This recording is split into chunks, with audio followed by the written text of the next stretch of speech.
All right, everyone. How's everyone doing this afternoon, this morning, this evening, wherever you may happen to be? How are you doing? Just Andy, how are you doing? All right, all right, all right. All right. Can you hear me? E- Oh, okay, good. All right. All right. Do we have any bots in here? Of course we Yeah, do. we But we're have a bot. addressing, Yeah. them. Man, Thurman bot don't even show a mic or anything. That could be Thurman. He may just be connecting. Oh, there it is. It's in a message. Nope, he just showed a mic. Oh yeah. Sometimes it takes him a moment to connect, but that still may be his bot. Just don't know for sure. Hey, Thurman. Hey, Thurman. Thurman. Thurman going once. Thurman going twice. See you later, Thurman. All right.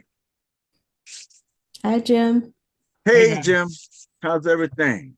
Peachy Keen, how are you guys today? All Good, right, thank all you. right, all right. Hello, Trevor.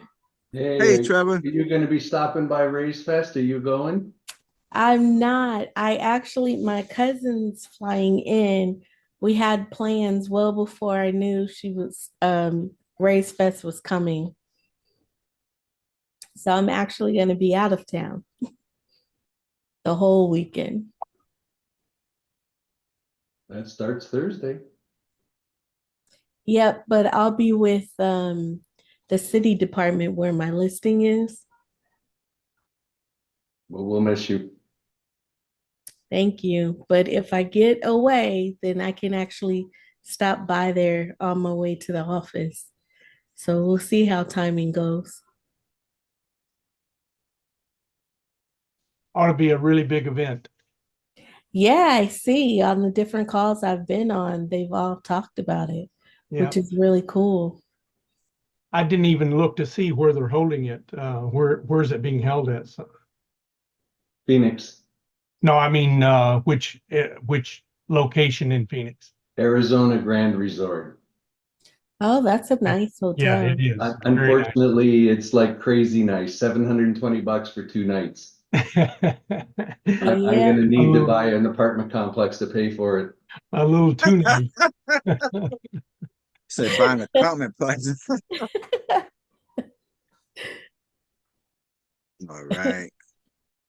It, do- it does feel like that sometimes. And I had a roommate who came down sick and not coming. So Oh Oh boy. no. All right.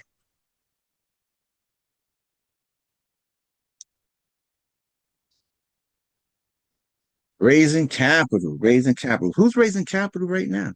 Anyone raising capital now? Oh, David. Oh, Trevor. All Always right. raising capital, right? Everywhere. Always. It's a 24/7 opportunity, whether it's coming from London or Dubai or even all over. Canada is good, um, All right. All right. especially if it's an equity debt share or a fund of funds like Tim Mai or Marson up in Canada or Pennington or these different guys. Or the GOB fund. The JOB fund. Yes, ma'am. Thank you. Still well, we have both a fund to fund models and a uh, uh, co-GP model. So Yes. either of those. And So I would, David, are you still working on the Memphis project and the yes, assisted we living just, project? yes, sir. I just am now on the phone there. Pierre is trying to ask me to get on their call right this minute. Um, because they have other options and things that different rates, and they wanted to participate. We have the equity share, those that want to sign, those that are just doing the debt, interest only, because of the ramp up, because we're putting in a new manager, because they were able to save 500 on the overhead costs, and saying 600 the first year just on the interest rate change. So And then we have a new thing with the new governor that's only the mayor of Memphis. The first is in about 3 weeks ago. So when we add on the FBI, police, and fire rescue families, then we have an incentive to raise it from up to 96% occupancy. So, David, have you talked to our partners over at Avestor to potentially? Yeah, Badri is marvelous. He's a good guy. Are you? About Badri?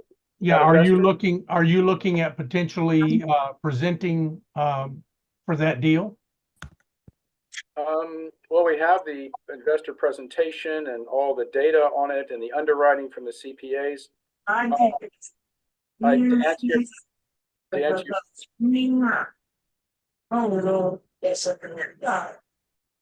Okay, I just muted all, so David, you'll need to unmute yourself in order to speak. Yes, sir. Thank you. I'm open to doing that. And I even welcome your participation on that. The reason I say that is, of course, New York, Miami, and then Greystone and Meridian, all of them want us to get this done yesterday. And the owners have, 7 other properties they've already put on the sign line, and they even showed us these, North Carolina and other places. And so as we perform on this one, then they already have the other ones lined up.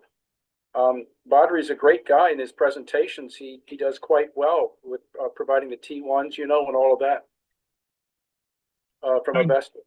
Yeah, I noticed that Brad is on the call also and just made a comment. Do you and Brad know each other? Have you had a chance to speak? Hi, Brad. Hey there, how are you? It's good to see you, Dave. Doing well, sir. I confess the last year and a half, when there's 100 people on the Zooms, I can't, Jim, I can't quite say I've met them, but even in the small groups, sometimes we've exchanged information. Yeah, no, I was just bringing it up. We're very familiar with Avestor. We've actually invited them to speak to our community, and Badri does a great job. But one of our attorneys, who's a founding partner at Avestor, is one of the attorneys that Avestor uses to draft a lot of the documents. And he sent me a text. He said, Avestor's going through a number of changes right now. And so my attorney and I are going to be together this week at our boot camp. And he said, I'll share those changes with you that Avestor is making in their platform. I don't know what they are yet. I was maybe hopeful that some of you here may know what those upcoming changes are that they are making. But, Avestor is a great solution for many people. But, I think that many people here that have heard the presentation realize that they have their own fund, and that your investors, as you bring them into the platform, ultimately contribute to their AUM. And the unfortunate thing is you're busting ass and working hard to get investors. And if you choose to leave Avestor, the investors don't go with you. They stay with the platform. So, I'm just trying to figure out, obviously, for our community, what the other solutions are and options. Maybe the next time you host a call, I can let everybody know what we've heard through MW Law, which is one of the law firms that they do incorporate into their document preparation. But I hope to have some more information, because all I know is they are making some changes. Don't know whether they're for the good and the betterment of what they do, or if it's going to have consequences and maybe be some things that potential clients should give some consideration to. Yeah. Yes, Brad. I would say that we signed some JVs agreements with investor groups in Dubai that were providing at 4% interest only the first year and a high LTV on properties in America.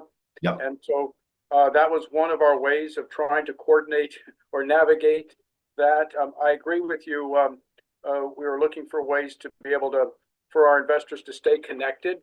Some of the partners, own 18 hospitals, and they have They even have a small company on the NASDAQ. And so how do we protect them? They request Right. to be protected. Yep, absolutely. So, Brad, are you talking about on the legal side, Michael or Kim? No, we work real closely with Adnan Merchant, who's a founding partner with MW Law. I don't know if the group here knows of MW. They're based out of Dallas, and they also do own a title company as well. So it's real convenient that they can not only draft your securities documents for your syndications or for your funds, but they can be a one-stop shop because they do real estate law and can review documents and also close your transactions there with the title company that they do own. But it's MW Law, and Adnan Merchant is one of the founding partners of the firm. And so he does a good deal of work for Avestor. And my understanding is that, Avestor has relationships with not only them, but apparently other law firms that do some of the legal documentation in drafting and preparing the fund docs. And so that's how we first learned about some of these changes that were coming down the pike. Yeah, there's been a lot of changes to the back end software, but as far as fundamental changes to the platform, I haven't seen anything as of yet.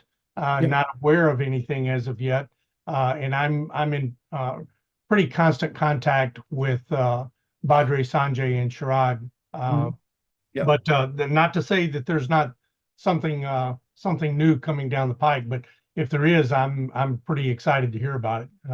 Sure. Yep. I know that we had talked about before they even founded the company. We had a lot of discussions about do we want to do 506 B and C, or do we want to also include CF or Reg A? And I really pushed hard for the Reg A option, but I don't think they were comfortable that we would have as many participants if we went down that path. But that's an option. I'm still going to push them toward that option until we eventually get it done. So. Yeah. No, absolutely. I mean, we've studied the Avestor platform, and for those of you that want to expose investors to multiple opportunities, very similar to what Avestor does, MW Law has created a proprietary fund structure that they call the Flex Fund. And the Flex Fund is very similar to Avestor, but it's our belief, and it's also their belief, that it is superior, because when you have a fund, typically as investors contribute to a fund, they get access to all of the assets within that fund. And what the Flex Fund does is it allows investors to pick and choose. So you can contribute to the fund and invest in the first asset that the fund owns or acquires. But for any reason, if you choose not to invest in the next asset acquired, you can pass. And then you can perhaps, invest in the third. And so it gives investors a little bit more flexibility. And for those of you that, like the flexibility of the Avestor platform, but have some concerns about, their fund basically taking AUM from you that contributes to their AUM model, you might want to just reach out to MW Law and visit with them about their Flex Fund. Because we've studied it, we've looked at it, and it's bulletproof. And I coach and mentor about 5,000 individuals globally, and the consensus is it is somewhat superior due to its flexibility and structure. But more importantly, all of the investors are your investors and don't become part of, quote, the investor community.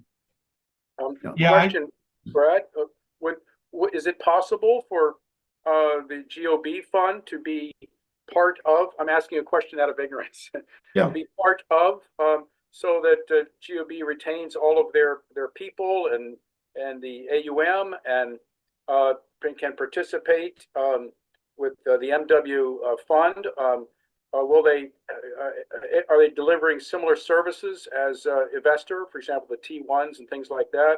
I agree with you because our investors prefer particular investments, like Yep. a multifamily versus ALF versus other things, East Coast, West Coast, Southern. So they don't do, the administration similar to a Vestor. What most of the people are doing is they're using the Flex Fund, and they're setting that up, and then they're using a onboarding portal, like Veravend or Syndication Pro or the others. We have a great relationship with Rodney Reisdorf and Dan Blassie at Veravend. For those of you that are not familiar with Veravend as a syndication onboarding portal, we love it. A matter of fact, I just moved my entire fundraising to their platform for a number of reasons. It's as close to Venmo for raising capital as I've seen. But that's usually how we're approaching things is our investors are our investors. We want them to be exclusive to us, but give them the greater flexibility of choosing what investments they subscribe to within a broader fund model. All right. It would be really interesting to have a battle of the fund managers and maybe have Vestor come on and talk with MW Law and just and see where that lands and what some of the advantages and disadvantages of the two programs. It's a lot easier when you're just presenting as a vendor as opposed to comparing what you do and what somebody else does. Absolutely. And a lot of misconceptions. So I don't know that either would be interested in doing a head-to-head, but yeah, we ought to reach out. I don't have the connection over at MW, Brad. If they would be interested in doing that, I do know everyone at Vestor very well. And yeah, I'd be more than happy to make that introduction. You bet. Yeah, would love that. I think it'd be a very entertaining hour for sure. So, Jim, may I submit a question on this topic? March 3rd through 7th, we have the family office presentations, and many of them, some of them are saying, well, can we designate each year a small portion to this fund specific to the multifamily or the ALFs or others? And so my question, Brad, is, and Jim, is it possible in which there's a mechanism in which that a structure is available, like you mentioned, some sort of combination, Jim and Brad, in what you all are working together, meaning so we don't reinvent the wheel, but you all already have the connections in place, is what I meant. Yeah, that's a great question. I mean, I'm sure that, getting on a short call with them, they could certainly answer that and let you know, but I think that makes a lot of sense, David. Okay, thank you. Yep. yeah, definitely would be interested. Okay, so we are at 17 minutes past the hour, and our guest of the day is still missing, I believe. I don't see her in the waiting room. Daryl, do you? Nope, I don't. I've been reaching out to see maybe she forgot. I don't know.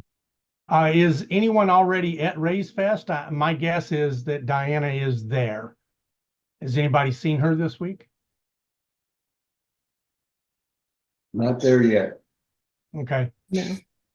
Okay. Well, my apologies. It looks like we're going to have a no-show today. So we will make this one of the regular just networking and whatever topic is on everyone's mind.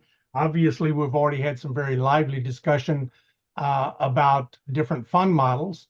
And I know that we do have several, quite a number of fund managers on the call. So if anyone is interested in continuing that conversation or has a different question, just please raise your hand or type in the comments. So I see Alicia has her hand up. Yeah, I think Zoom is just really cool. I just raise my hand and it raises it. I do have the question. Is anyone on the call that has raised over $10 million in capital yet? Yeah, there's quite a number on this call that have. So. Okay. Brad could actually raise both hands and both feet. Okay. That's correct. Was there a Over more $2 direct million. question related to that? Well, I wanted to see how many people had, and then just kind of curious at how, like, what specifically are the top 3 things that they're doing to stay in contact with those that have contributed large amounts of capital towards an investment. Is it the one-to-one calls? Is it the fact that they've invested with you previously and they trust you and they're willing to continue to invest that type of capital? What is it that draws them time after time? Yeah, I mean, I can respond to that. What we recommend when you're raising capital, whether you're doing a syndication or whether you actually are a fund manager and have a fund, is that at a minimum, you provide a newsletter to your investor base on a quarterly basis. Now, that newsletter can be put in the U.S. Postal Service that shows up at their mailbox. It can be emailed or it can be uploaded, to a portal if you're using a portal like a Syndication Pro or, InvestNext or whatever. And it becomes basically kind of a depository for all of the communication and correspondence with your investor. The one thing that I hope everybody understands is investors want transparency. They don't want to just write a check and feel like that check has disappeared into a black hole where they don't hear from you frequently. And so at a minimum, we recommend quarterly. Some people actually send monthly newsletters, which is great, but that is, I believe, somewhat burdensome to many sponsors or many people. So that's one. Another thing also, Alicia, is every now and then, maybe, bi-monthly, just host a webinar and invite everybody in your investor community. And, just basically update people on what's going on at the property level or what you're seeing in the markets or, what's affecting you and the industry where you're kind of adding value. But if you can do this at a minimum, you build loyalty and trust. And I have found in my capital raising career, as have many, that sometimes people will invest with you initially a lesser amount than they're capable. And as you build that trust over time, they will continue to invest because they have the discretionary wealth or they have the ability through their income where, 50,000 on one deal and 3 months later you call them back and now they're putting $50,000, $75,000 with you on another deal. And then it's leveraging those relationships by saying, who are you connected with that we should also be speaking to? And many times as you build that trust, they'll start introducing you to people that are also in their network. But here's the most challenging thing, and I hope nobody ever finds himself guilty of this. As a capital raiser or somebody working with investors, realize that you are a steward of their capital. You have to share both good and bad news. And I know sometimes that sucks. And sometimes it's so challenging, we kind of want to sweep the bad aside and not really talk about it. It's kind of like the doctor that goes into surgery and has to come out and tell the family that the patient did not make it. But they appreciate the honesty and the transparency so much more. And I know this to be true because I carved my teeth and raised millions in the oil and gas business as the CEO of an oil company. And, there were times when we drilled bad wells, dry holes where we lost everything. And, I had to tell the investors, I'm sorry, other than the tax benefits and the write-offs, we didn't find anything. But they would continue to invest again and again. And I was like, I don't understand, Trevor, Jim, I just lost your money. Why are you coming back to me a second and a third time? And the answer was, it's because we know you're honest. You're of integrity and you use the best people in the industry. You're using people like Baker Hughes, Schlumberger, Dressler, Atlas, Halliburton. And, if there ain't no oil, there ain't no oil. That's just part of the risk. But we were very forthright in communicating that. So that's the big thing is share both the good and bad news with investors and they'll trust you a lot more and they'll keep coming back to you.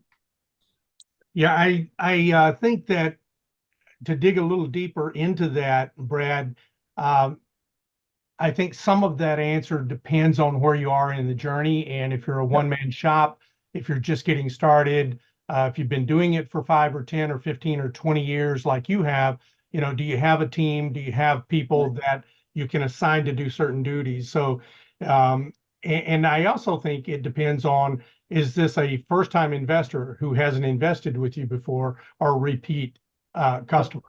And I think that answer is very different depending on that. And if you're new in raising capital, I think it's going to be the personal touch, whether it's a phone call, a Zoom, or an in-person, ideally meeting, are a lot more important in that decision-making tree for the investor.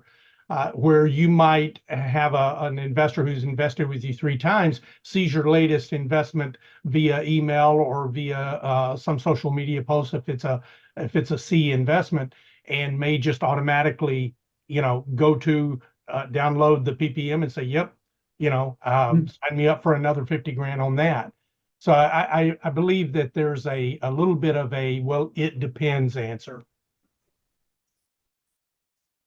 So what if it was someone just starting out for the first time, Brad? What would be your advice? What's in that best approach? I mean, even if it's somebody that is a solo entrepreneur and they're raising money, whether it's as a co-GP or a JV. Obviously, if you're a co-GP, the other sponsor that you're assisting should be the one to communicate and reach out to investors. But at the same time, I think that you want to stay in touch with people. It's not just about raising money and then not following up and building a relationship. One thing that everybody I think realizes here is people invest with people they know, like, and trust. And the only way to really deepen that relationship is to show interest in others, become a really great relationship builder. And the way you do that is you visit with people, you show an interest in their livelihood and in them personally. And that's what's going to really just transpire to you building a great network of investors and being treated as a person of integrity in the industry that people are comfortable referring to you. Yeah. Thank you, Brad. That's all great advice. So who else on the call that's an experienced capital raiser that would like to answer that question? Give Alicia a little more feedback. I'd like to nominate Trevor. Well, I'm going to start nominating folks if they don't. So Trevor might have a very unique perspective on this because I think Trevor can speak to us about starting out and his expectations about what it was going to be like versus what it was, and then where he is now and what his best practices are and what he might have done differently, or advice that he might give. Yeah, so definitely the thing I've learned the most is the who you give your money to is by far the most important thing. And the honesty that Brad mentioned earlier, my best investment to date was with a group that did a webinar, What Went Wrong? And I was so impressed with the what went wrong that I invested, and thank goodness I did, because they tripled my money in 20 months. I need more of those. So I need to find more people doing stuff wrong. But so the who is the most important. Then I think the next thing that's the most important is, do you really establish a real relationship with them? And not superficial, right? There's a lot of superficial, but do they know you? Will they talk to you? Because you want to make sure that their values are aligned with your values. At the end of the day, we're all investing to make money. But if we do things like make the world a better place, I believe you'll always make more money. And you'll make the world a better place. So people that connect and do things. So finding those people are definitely the gems to find. I've tried hard to be one of those myself and be honest and transparent. And I'll be honest, this sounds really stupid, but trust your gut. The only 2 deals I've lost all my money, I went, well, I really don't like the guys he's partnered with, but it's a friend of mine, he's doing a deal and I want to support him. Both of those have lost all of my money, 100% investor capital loss last year. And I just didn't trust my gut. And, you know, it's so hard not to, you know, because you want to trust your brain. And I don't get me wrong, your brain is a huge part of this. But at the end of the day, if your gut's not right, and again, that goes to the people that always want to look good, they give you those answers. Has anybody ever gone to a webinar where they said, well, you know, we're just wild ass underwriting this thing?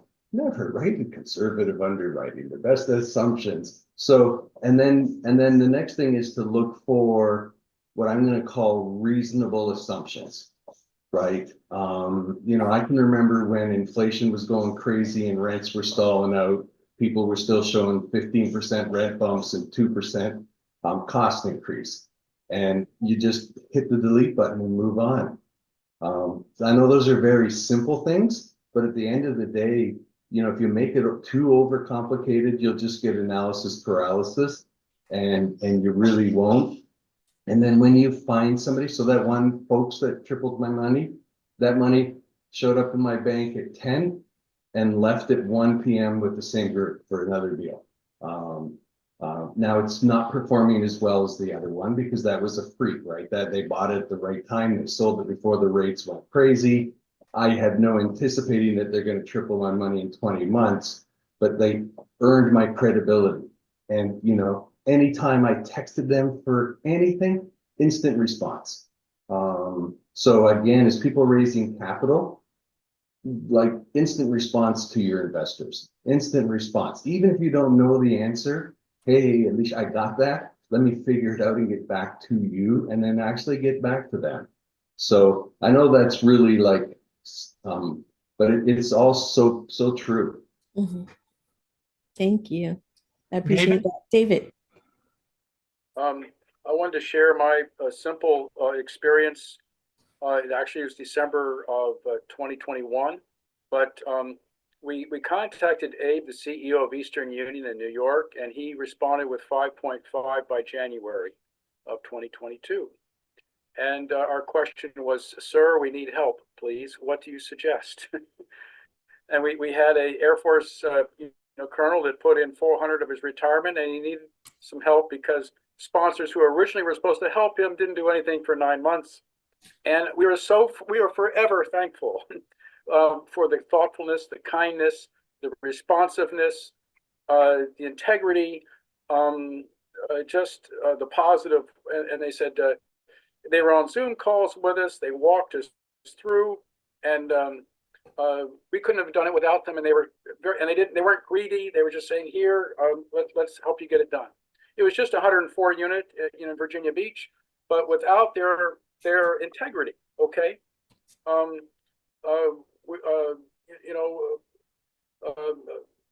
The Air Force retired colonel would have been in worse shape. And so, they called us, they said, please help. We called Eastern Union. And so I just want to share sometimes larger groups can be helpful, not just individuals or family office. Yeah, was that when Ira was still at Eastern Union, David, or? Abe just came on board. Ira went on over to G-Parency. Yeah, and is in Israel now. Yeah. So I didn't know if you were talking about pre-Ira or post-Ira or some. We've worked with Ira also, but Abe sent his newsletters, like Brad had mentioned. Abe is very responsive. I'm actually quite impressed by his transparency, and his encouragement, his style, is trying to help prepare next generation with the skills and not being greedy and, that sort of thing. So I know there's several other people that have had a lot of experience over the last few years raising capital that can maybe answer Alicia's question. So Alicia, just to recap, are you asking like, okay, if I'm, getting started at this, what is the what is the number one method that I can use, or you want to rephrase the question and make sure everyone remembers? Sure, sure. Yeah, it could be for someone getting started, but more so for those of us that have already, raised capital once and want to step it up, right? Step up our communication, step up the quality of data that we provide.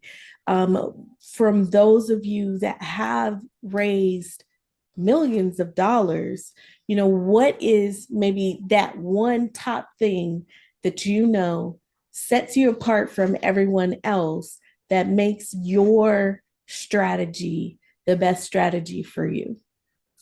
That I think is placing a lot on an individual.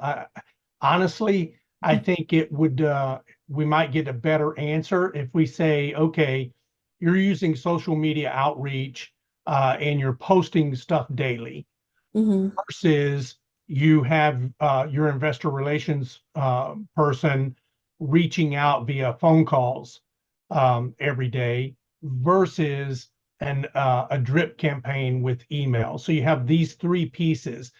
I don't think anyone's doing anything that's vastly different from that. I think that everyone's probably using those same tool set or toolkits, if you will. So I think it might be easier if you had to say, okay, you can only use one of those. Which one do you think is going to be the most effective? Okay. So, Vinky, So Jim, so which go one ahead. is the most effective for you? I think everyone knows, my opinion is it's personal touch, whether that's by phone or by Zoom or in person. I think, and if you rank those, I think in person's the best. Whether that's, and that can be one-on-one, meeting someone for coffee or lunch or dinner, but it also can be at a meetup where you're meeting, maybe 20 folks on a weekend, spending a few hours, or you're speaking at an event, which is even better. And all of you should be signing up at every meetup that's in your locale to offer to speak to those folks, because you're going to get a little more authority by doing that. And you'll also make more connections, and you will have an opportunity to say what you want to say to everyone at once, instead of having to repeat it 20 different times. And then next, I would say Zoom, because you get to see them and hear them, as opposed to a phone call where you just get to hear them. But I think that's the way I would rank them in order. I think social media is great, but I don't think anyone is going to, well, I won't say that.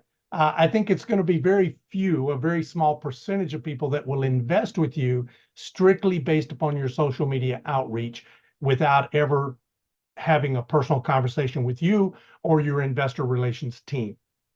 And same thing with an email drip campaign. No matter how many emails you send to someone, no matter how much you disclose, I think that it's unlikely they're going to invest until they've actually had a chance to talk to you. So I always think that that's number one. And I don't even think it's a close second, in my opinion. I know in this day and age, we have a lot of people out there selling programs and education that says you never have to talk to an investor. Put it on autopilot and go to Thailand and live in Thailand, or go live in an RV, and all you got to do is wait for the social media money to roll in.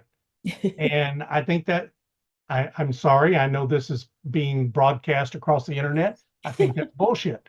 So I'm going to call bullshit on that.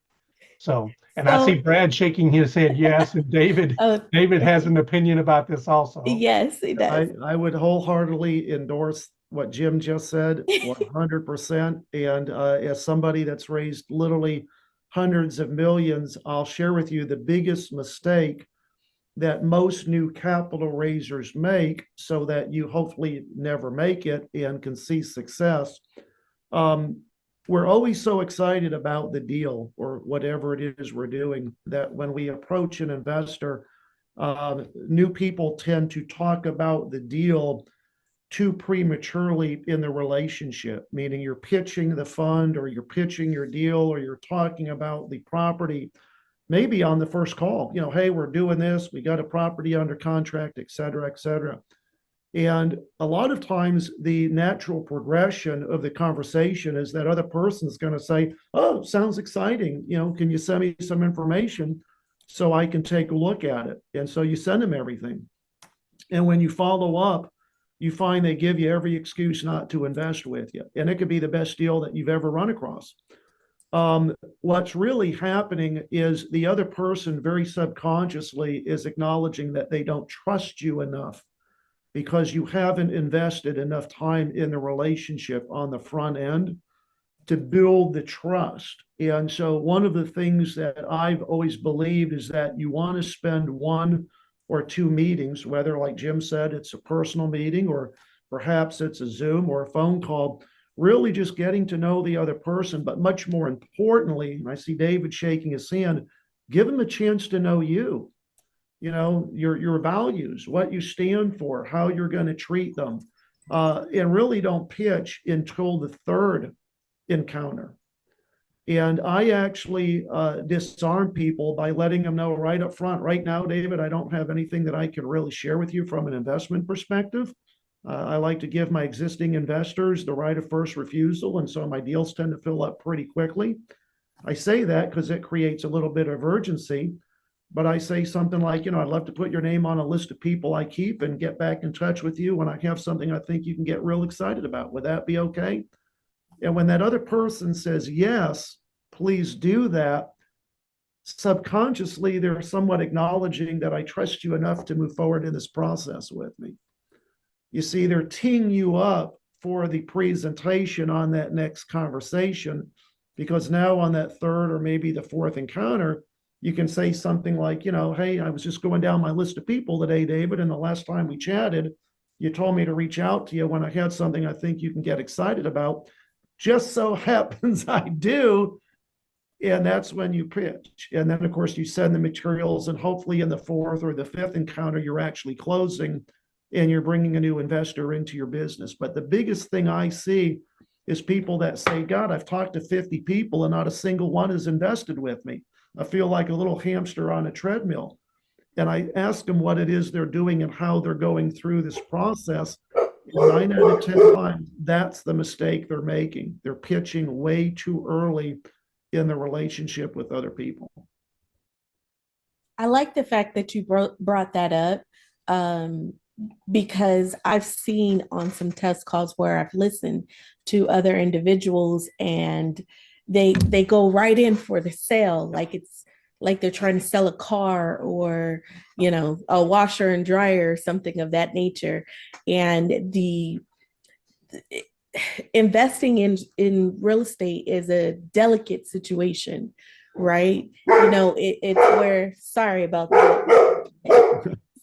that. It's where we're saying, hey, trust me, and my ability to either underwrite this deal for you, make an educated decision on asking you, one, for your funds, but also me investing in those funds. And so when you're having those conversations, especially with your high net worth investors, where would you say would be a great opportunity to bring up an investment? Is that after you've known them for a few months, even though you know that you have a deadline, say 60 days to raise capital? Or is it just kind of based upon that gut feeling that we spoke about earlier and saying, okay, now's the right time to ask? Good. So, Jim? Yeah, Diana's in. Yeah, Diana's in the room. I know David has his hand raised. So let me give David just a few seconds. I'm sorry. Respond.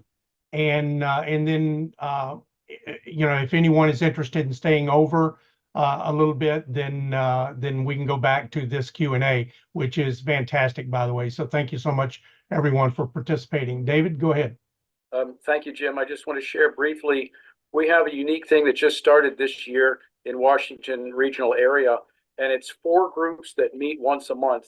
You have the CCIM, certification license people for, commercial real estate.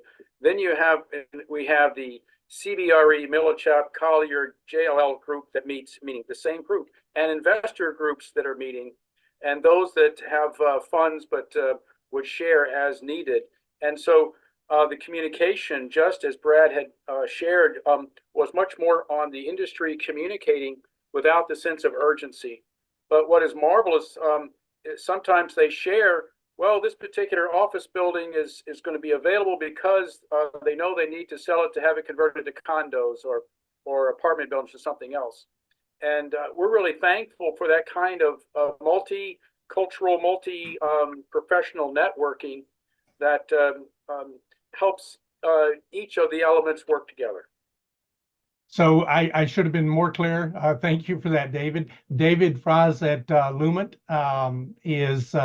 has his hand raised. So David, we'll let you have the last word before we introduce Diana. You're on mute still, David. There we go. Yeah, I appreciate it. Thanks, Jim. I appreciate the invite. I was going to say one thing that I was thinking of a couple of times when everyone was giving their input, and Brad, appreciate you guys for all your insight.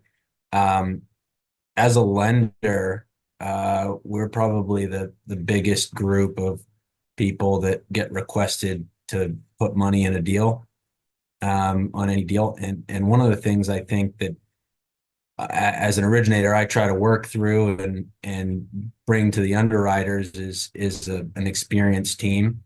And I think that's one thing that sometimes I also get approached personally for equity investments in a lot of deals from a lot of syndicators. And I think one thing that a lot of new syndicators or groups that are kind of put together with various different parties taking on different roles is really just knowing the real estate, knowing what you're talking about. And I think from an LP standpoint, from an investor standpoint, you can have a great relationship and want to go have a beer with somebody, but if you don't feel like they know the real estate and they don't know how to invest money and they don't know what to do with the, 50, 100, $500,000, $2 million you're going to give them, that relationship only goes so far. And I remember a scenario 12 months ago when a capital raiser came to me asking for money for a deal and was really hyping up the deal. And then I asked questions about the deal and asked for more information. And they basically admitted they didn't know anything about the deal. So that's just another thing that I think is important. And, you build a relationship, but you're also, as Brad mentioned, a steward of someone's money and what they've worked hard to earn. So making sure that you are behaving and training yourself as an experienced investor also makes a big difference. Yeah, thank you for that perspective, David. I do think that we can become too cavalier in our attitude toward other folks' life savings. And we don't think about, hey, this might be the only money they have to invest and they're trusting you with it. So how are you going to respond? So Diana is with us. I can see that she's mobile. Hopefully she's pulled over and parked somewhere, and have Diana take a chance to quickly introduce herself and tell us a little bit about her background, and everyone have a chance to meet her. So Diana, welcome. Hi, sorry about that. Sorry for being super late.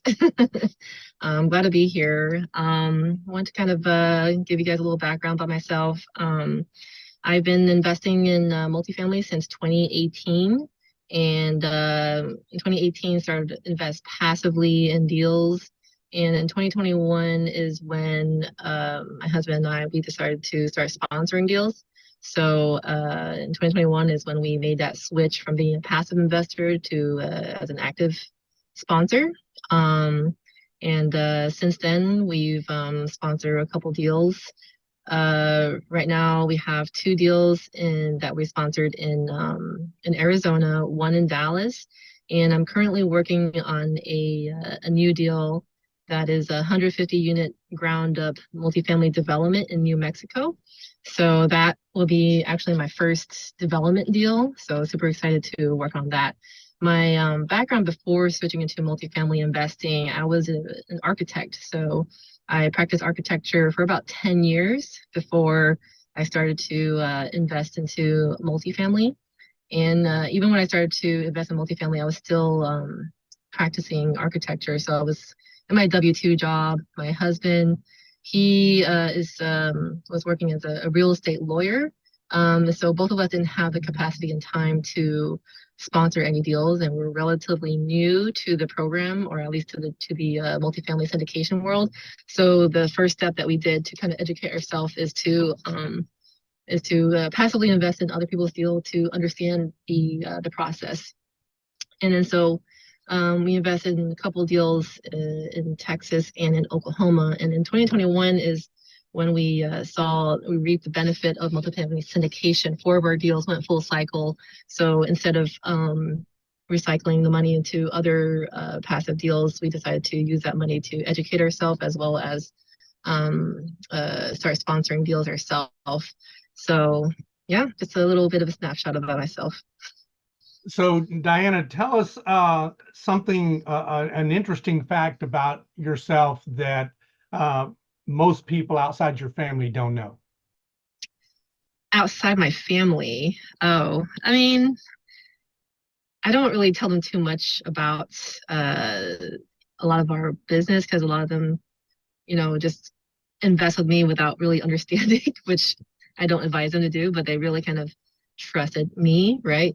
So what they don't know about me, man, I can't really think of anything really, but they don't really know that I run a meetup here in Dallas. They don't really know that I'm involved in a lot of real estate activities, like going to conferences and such, because they just kind of, keep to their own business and hang out whenever we see each other. So an interesting fact about you that everyone in your family does know, but the rest of us don't know. Your friends, your internet friends don't know about you. Oh, I know of one in particular that if folks aren't paying attention, that I was hoping you would cover. But what do you want to tell us? I have a twin sister. So I have an identical twin that looks just like me and is also in real estate. So a lot of times people kind of say hi to her in other networking functions and realize that it's not me. So I hope that you both are working together to take advantage of that twin synergy.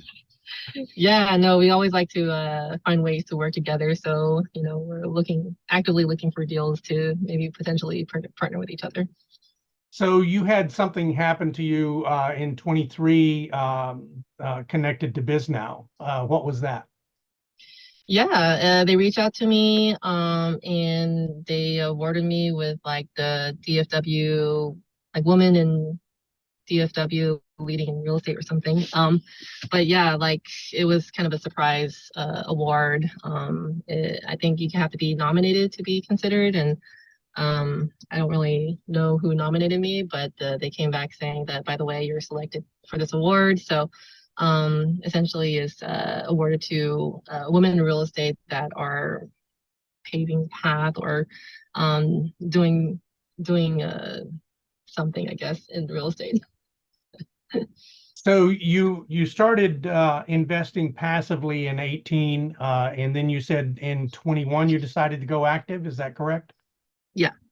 Okay. Mm-hmm. And if you could start over, what would be the thing that you think you would do differently if you were able to go back to 2018?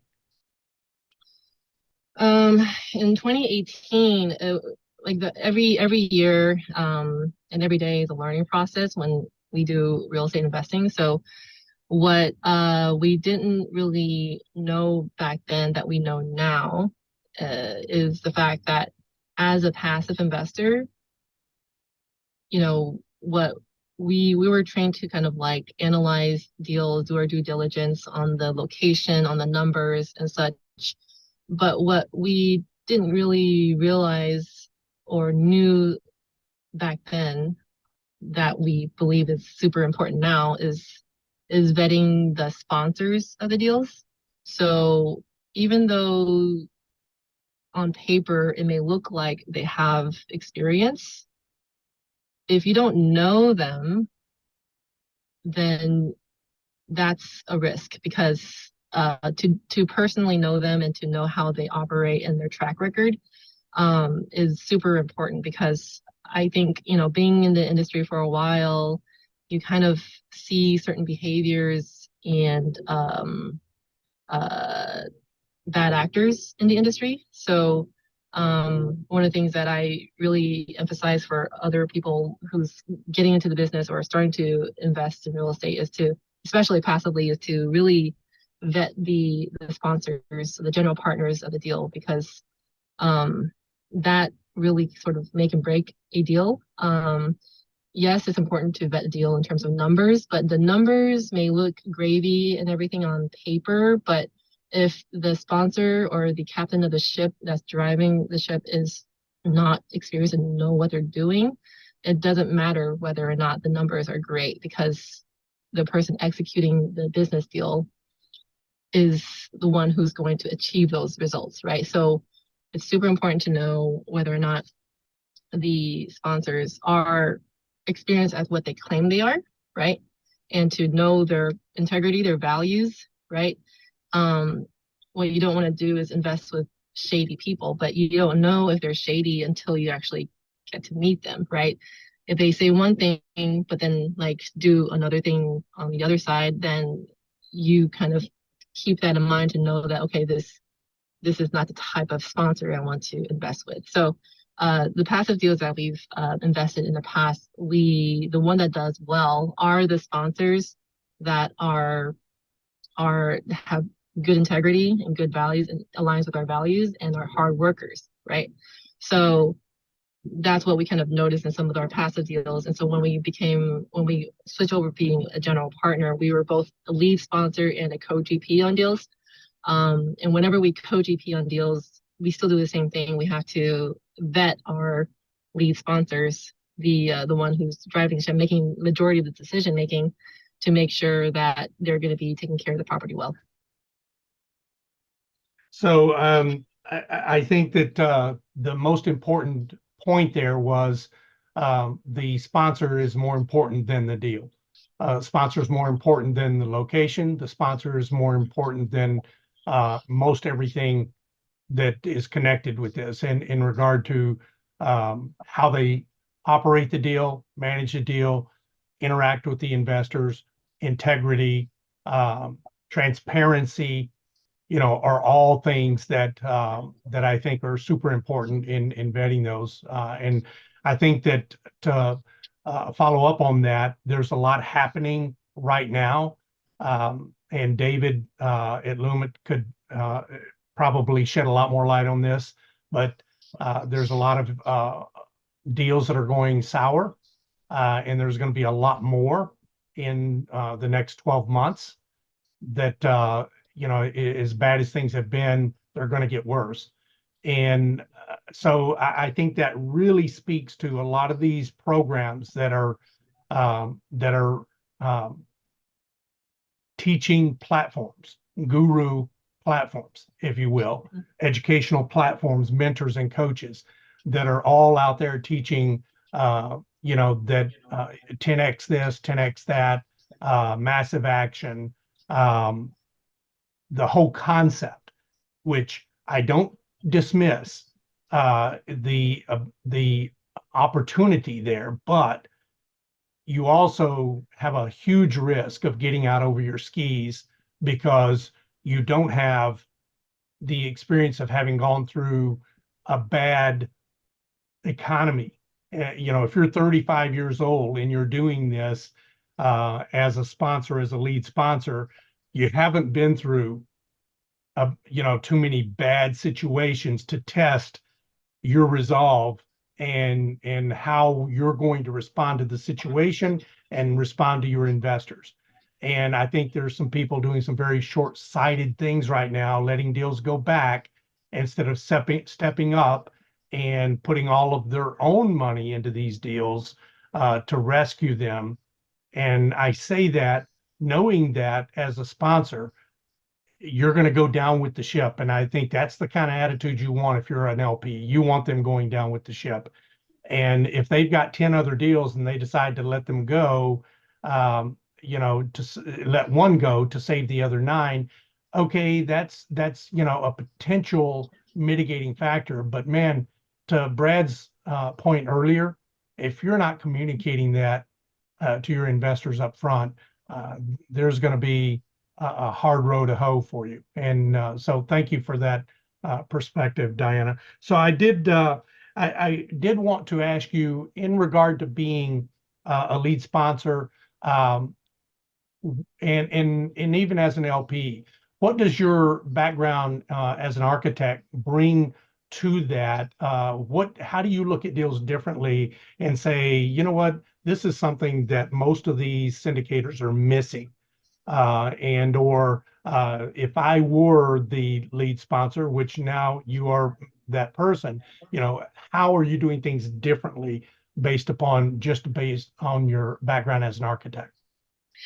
Yeah, no, that's a great question. And that's one of the things I was trying to look for, especially in my first deal, to kind of find value, to bring value to the team with my architectural background and skill set. So there's not too much I can do as an architect for a value add project, because you don't need an architect to change out the backsplash of the unit, right? You just need to have a good eye on, like, the interior finish out, what is trending, right?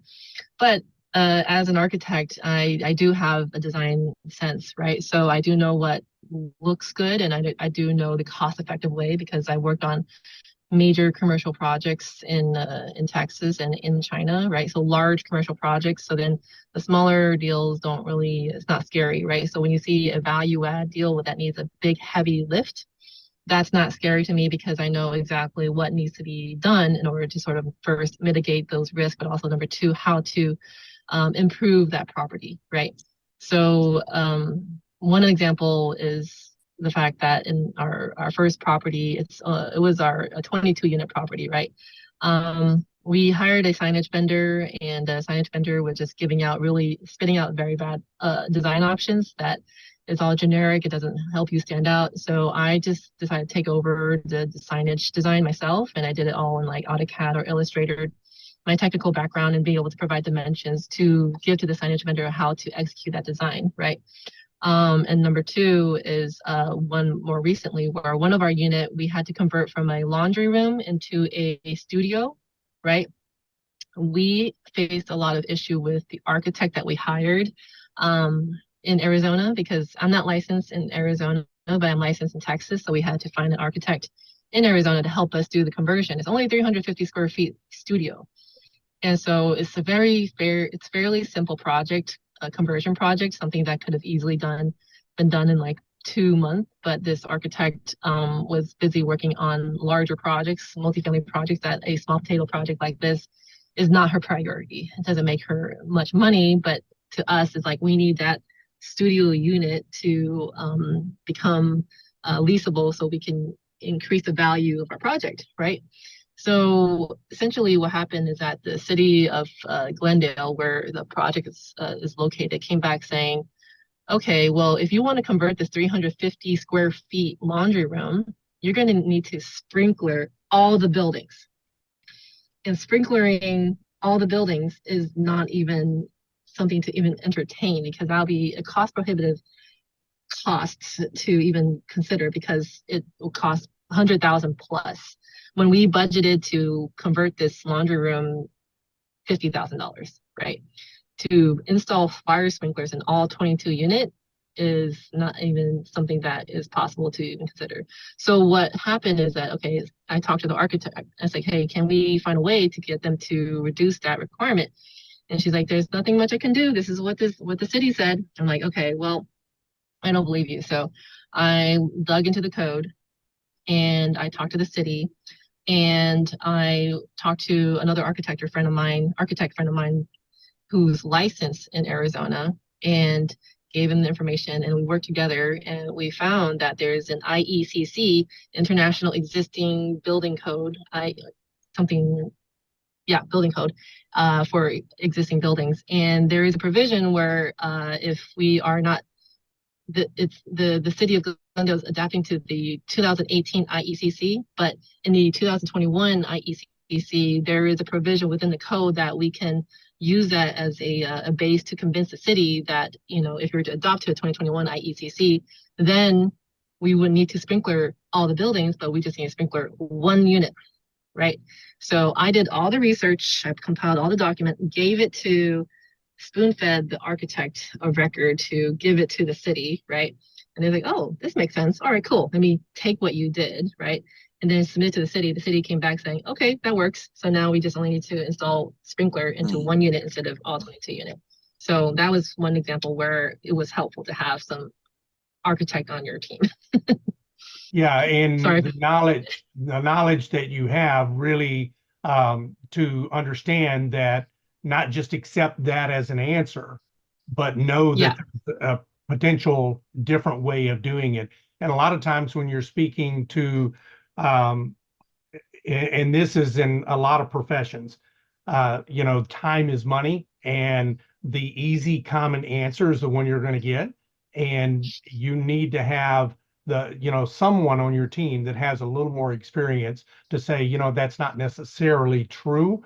That's a rule of thumb, and that we can find other ways around it.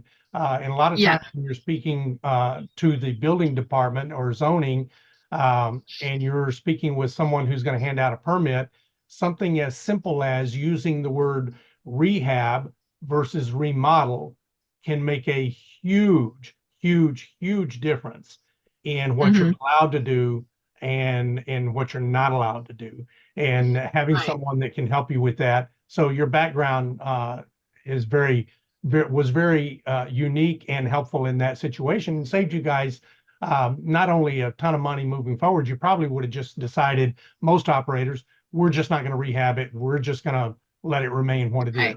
And have potentially huge, as everyone knows, the formula for the cap rate and value, you know, that's a potential huge loss of value by not converting just that one unit. So right. So, you know, don't be afraid to ask questions, right? Don't be afraid to challenge, you know, the GC or the architect that's working on the project. Don't assume that they've done their best, because they may not. They just don't really care as much as you do, right? So even if you don't know what to do, ask, right? Ask within your network of like who to refer to, and then talk to them and then see if they can help out instead of the current vendor that you're working with, right? That's fantastic. So, fantastic. Diana, I know that you had a challenge today joining us, and I, you know, thank you very much for going above and beyond trying to get on, even though it was mobile. We would love to have you back when we can give you more time. And if you're open to that, just you know, reach out to us and let us know what that date might look like. But we are over time, and I know we're starting to have people that are starting to drop off. So what's the best way for folks to reach out to you, Diana, and make contact with you? You can reach out to me with my email. It's Diana, DIANA, at Navi, NAVI-ventures.com, or you can connect with me on LinkedIn. I'm on LinkedIn as well. And I think me and you, Jim, are connected. So if anybody wants to connect with me, you can forward them my profile. But yeah, happy to connect further. Great. Yeah, so Diana, go ahead, Jim. I would say, Diana, I'm going to reach out to you on LinkedIn, and I'm gonna shoot a date over to you, because I'm gonna tell you, I would love to have you back, Gemini and Alicia. We would love to have you back. So I'm gonna shoot a date over to you to see if it fits in your calendar. How's that? Sure. Yeah. Fantastic. Sure. Thank you. So for anyone that has a chance to stay on, or first off, are there any other questions for Diana before we you know, I want to make sure. I think there was someone that had their hand up and I may have missed it. That was me. Hey, Alicia. It was just when Diana talked about vetting the operators. people talk about vetting all the time, right? So can you take us through very briefly, because I want to be respectful of everyone's time, when you vet your operators, what exactly are the steps that you use to vet them? We understand what team is behind them, but what are some of the other things that you use? Yeah, so that's a great question, and it's hard to answer because even I'm still trying to define it or figure it out as well as, like, as time passed by or get more deals. But having that call with them, that discussion with them to see where their values lie and if they're a good person, right? Whether they align in your values, is number one, right? And number two is to make sure they have the relevant experience that they have to run a property. Because a lot of times, some deals would have people raising for other deals. That doesn't mean that the raisers has vetted the lead sponsor, right? Or if they actually ever worked with them before, right? And so if you could, you can have that conversation with the lead sponsor instead of the raisers, right? You can talk to the lead sponsor to have a conversation to see how they are as an operator, how they are as a person, or as their value as well, but to see if they have relevant experience to run, say, a 200 unit property, and how many full cycle deals have they done, right? They could say, like, oh, we're managers of the property, but are they really managers, or do they have other partners running the deal for them, right? So you want to really make sure that the numbers are aligning or their facts are straight. But also in terms of vetting, I would also add to get referrals. Ask them for referrals. Ask them for other past passive investors or past co-GPs they worked with, if you plan on raising for them, on their experience working with them, right? You do not want to invest with a lead sponsor that has no experience running a 100-unit property or a 200-unit property. You don't want to work with anyone that maybe even the second deal, right? Like, I would say the fourth or fifth deal, they probably figure it out, right? But find out the performance of those past properties. Have they come back with their promise of returns of 2x or 15% IRR? Or did the past properties just came back with like 1.2 and like 5% IRR, right? You want to get all those numbers and facts straight to make sure that you make sure that you're investing with the right person. Thank you, Diane. Mm-hmm. All right. So Diana, I sent you a link. I mean, I requested you to connect with you on LinkedIn and a date to see if you could come back.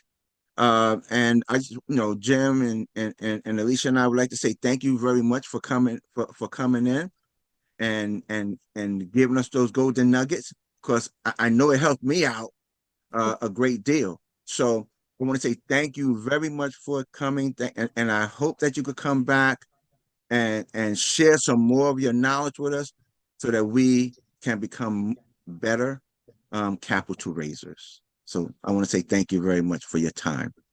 Yeah, thank you for having me. Sorry for hopping on late, so I'll try to make it on time the next one. So All right. everyone make sure and let everyone know about our Wednesday call, and also remind everyone if they want to learn more about underwriting, our Tuesday morning call with Commercial Multifamily Mastermind, and bring a friend with you next time, and let us know if there's a topic that you want us to discuss or a special guest that you would love to have us get on board. So with that, thank you very much, everyone. Appreciate it again, Diana, and we'll see everyone next week. Thank you so much. Thank you. Thank you, Diana. Mm-hmm. Bye.